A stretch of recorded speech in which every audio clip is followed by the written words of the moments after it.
So you're ready to adapt to a ketogenic diet to lose weight and improve your health. You've come to the right place. Making any big lifestyle or diet changes can be challenging, especially at first. There are a lot of new routines to learn and old habits to unlearn, but we've seen over and over again with the people in the Ruled.me community that over time keto becomes the new normal, and the dramatic results are so worth it. What's the best way to get started with a ketogenic diet? Here we'll outline 3 steps to keto success, but first let's define what a keto diet is. Simply put, it is a high-fat, low-carb, low to moderate protein diet. By drastically restricting carbohydrates in your diet, the body will enter and sustain ketosis, a metabolic state where the body burns a highly efficient alternative fuel called ketones. Not only does the keto diet help with weight loss, but current research also indicates that it can help to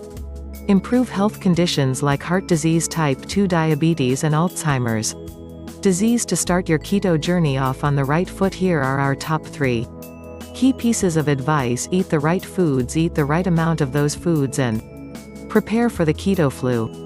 Let's start with food. Your goal on a consistent basis is to replace carb-heavy foods with keto-friendly foods. This will help you eat fewer calories than before and help jump-start and sustain ketosis. You will need to focus on meat, high-fat dairy, and healthy oils, leafy green and above-ground vegetables, nuts and seeds, avocado, berries, and keto-approved sweeteners. You'll need to entirely avoid grains, sugar, fruit, and starchy vegetables. For more info, see our video Keto Cooking Keto Food List for plenty more information on what to eat and what not to eat on keto. You'll be relying a lot more on home-cooked food than packaged, processed, or prepare foods. It's important to note that you don't have to figure out how to do this on your own. There are so many resources on Ruled.me, including meal plans, shopping lists, budget breakdowns, and recipes. Will teach you to avoid common pitfalls, how to read labels and nutritional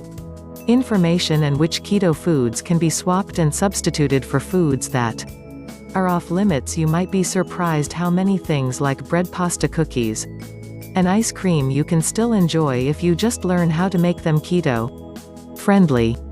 It's not just eating the right foods, though that is the foundation of the diet. You must also learn how much to eat, which brings us to our second point. A keto diet can help you to restrict your calorie intake in a slow and steady way, which leads to long-term weight loss, but it can be hard to do this if you're not carefully tracking what you eat. One way to figure out how much you should be eating on a keto diet is to check on your progress every few weeks and adjust accordingly. If you're not seeing the results you want, you can also use the Ruled.me keto calculator, which we find to be a more precise method. You'll also need to track your macronutrients or macros. Those are fats, carbs, and protein, which need to be kept in careful balance to keep your body in ketosis. As a general rule, we recommend eating below 35 grams of carbs a day and aiming to get 70% of your calories from fat and 25% from protein. The keto calculator can